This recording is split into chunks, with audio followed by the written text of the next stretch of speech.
Hola chicos, ¿cómo están? Bueno, hoy estamos nuevamente reunidos para esta clase virtual. El día de hoy trabajaremos la escritura creativa. Les recuerdo que mi nombre es Constanza Garrido y soy profesora de primer año medio. ¿Cuál será el objetivo de esta clase? Corresponde al OA12, que es aplicar flexiblemente y creativamente las habilidades de escritura. Específicamente, chicos y chicas, revisaremos el cuento.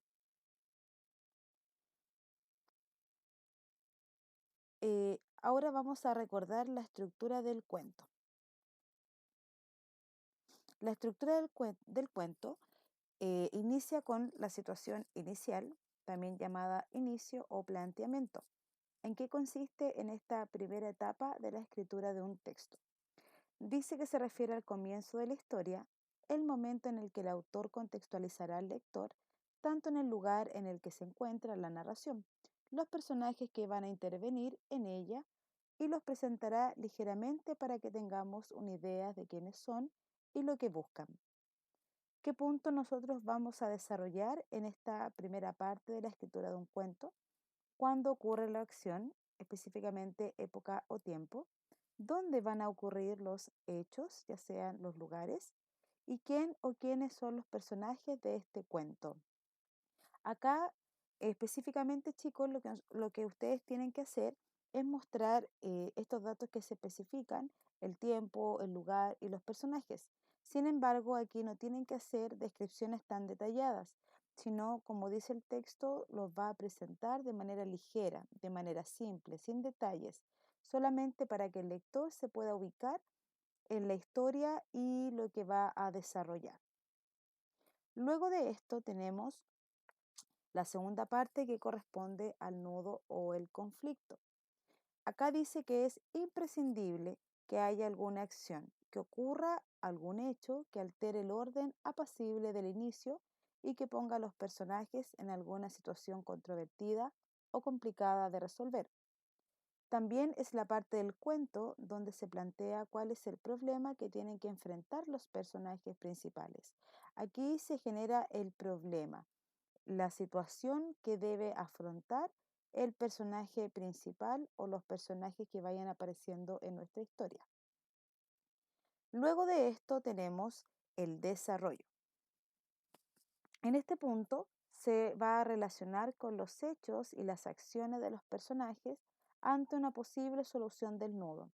En este apartado, nosotros vamos a dar, por ejemplo, más información con respecto a los personajes, a los lugares, podríamos describir las personalidades de los personajes, podríamos describirlos físicamente a cada uno de ellos, podríamos a lo mejor ser más detallistas con respecto a los lugares que aparecen en la historia, crear un poquitito más de diálogos entre los personajes para conocerlos un poco más. Todas esas acciones yo voy a desarrollar en este punto. Y luego tenemos la última parte de la escritura de un cuento que se relaciona con el desenlace. ¿Qué es lo que va a suceder acá? Se va a resolver el conflicto que ha aparecido con el nudo y se va a poder cerrar la historia. Dice que el final puede ser feliz o triste, puede quedar totalmente cerrado o abierto. La elección depende del autor, en este caso ustedes. Como dice chicos, el final ustedes son los que lo determinan. No necesariamente una historia debe terminar de manera feliz. Todo depende de la forma, la escritura y la creatividad que tengan ustedes cuando deban escribir su propio cuento, ¿ya? También dice que es la parte donde se suele dar el clímax, la solución del problema, y finaliza la narración. Incluso en los textos con final abierto hay desenlace. Siempre va a haber o siempre va a existir que se resuelvan los problemas que se ha visto enfrentado el personaje en esta historia. Entonces, como ustedes vieron, y también pudimos recordar que el cuento tiene una estructura determinada. Sin embargo, alguien me puede decir, profesora, yo quisiera partir desde el desenlace y continuar la escritura hasta llegar a lo mejor el inicio de la historia. Efectivamente, eso es posible en la escritura de un cuento, pero ahí nosotros entramos en técnicas de escritura, técnica para trabajar el tiempo, entre otras cosas. Sin embargo, lo que estamos viendo ahora son elementos básicos con respecto al orden o a la secuencia de las acciones de los hechos que ustedes vayan escribiendo en su cuento. A continuación, entonces, les quiero presentar un pequeño cuento para que ustedes los puedan escuchar. Es muy breve, que se llama La tristeza y la furia. Entonces, mi pregunta es si ustedes pueden identificar las partes del cuento que nosotros acabamos de revisar, que es el planteamiento inicial, el nudo, el desarrollo y el desenlace en este cuento que van a escuchar.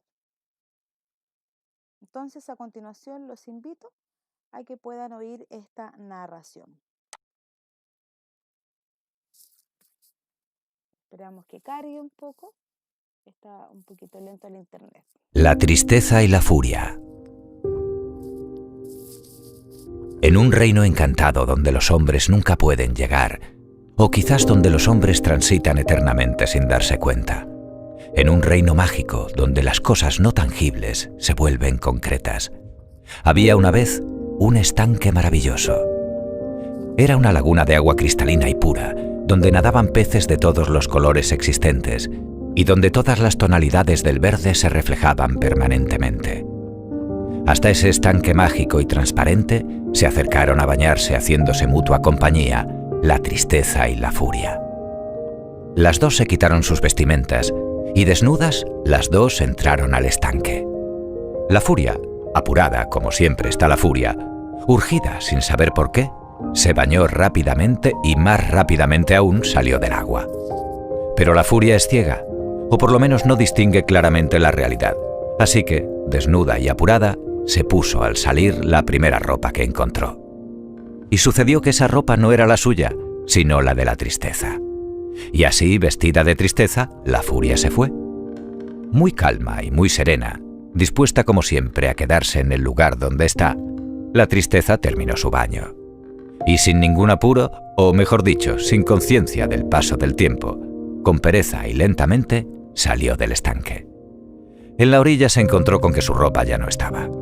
Como todos sabemos, si hay algo que a la tristeza no le gusta, es quedar al desnudo. Así que se puso la única ropa que había junto al estanque, la ropa de la furia. Cuentan que desde entonces, muchas veces uno se encuentra con la furia, ciega, cruel, terrible y enfadada. Pero si nos damos el tiempo de mirar bien, encontramos que esta furia que vemos es solo un disfraz, y que detrás del disfraz de la furia, en realidad, está escondida la tristeza. Colorín colorado, este cuento se ha acabado. Ya chicos, espero que les haya gustado este cuento. En realidad, como ustedes se dieron cuenta, es bastante breve, tiene una totalidad de 2 minutos 14, y es porque su estructura está sumamente determinada. Entonces, ya que repasamos la estructura del cuento, ustedes se preguntarán, ¿para qué vimos esto? ¿Qué es lo que quiere hacer la profesora? Y muchos también les sucede que no les gusta escribir o no le encuentran sentido a la escritura. La escritura, chicos, en general tiene muchos beneficios. Acá solamente puse algunos de los tantos que podemos encontrar. Dice que la escritura es beneficiosa ya que activa nuestro cerebro, sirve para expresar emociones, mejora la ortografía y ayuda a ejercitar la memoria. Por eso es importante, chicos, que ustedes escriban. No necesariamente un cuento, por ejemplo, para la asignatura de lenguaje, sino que en otras asignaturas, a través de la vida, cuando ustedes entren a estudiar en un futuro, siempre van a tener que estar escribiendo diversos tipos de textos, ¿ya? También adicional les quise agregar algunos escritores importantes a través de la historia, que muchos de ellos escribían cuentos. Uno de ellos es Charles Perrault, escritor de La Caperucita Roja, La Cenicienta, entre otros cuentos. También tenemos a Edgar Allan Poe con narraciones extraordinarias, que son los textos que vamos a trabajar en nuestra próxima comprensión lectora. Tenemos a Virginia Woolf con La Casa Encantada y a Jorge Luis Borges con Emma Sands. Entonces, chicos, el próximo trabajo de la guía número 15, que es la que ustedes van a trabajar, yo les puse un texto y ustedes tienen que identificar a partir de las instrucciones a qué parte corresponde cada uno de los puntos de la estructura del cuento y luego de eso ya estaríamos listos para iniciar el proceso de escritura creativa. Entonces, sin más que decir, chicos, me despido de ustedes. Les recuerdo que por si tienen dudas pueden escribir al correo de la asignatura de lenguaje, que es lenguaje.iem.smm@gmail.com. Si usted tiene dudas, me puede escribir, menciona su nombre y su curso y ahí podemos resolver dudas o también podemos conversar sobre alguno de los puntos que no hayan quedado claros en nuestra próxima clase virtual. Un abrazo, chicos, y espero que se haya entendido. Cuídense. Nos vemos pronto.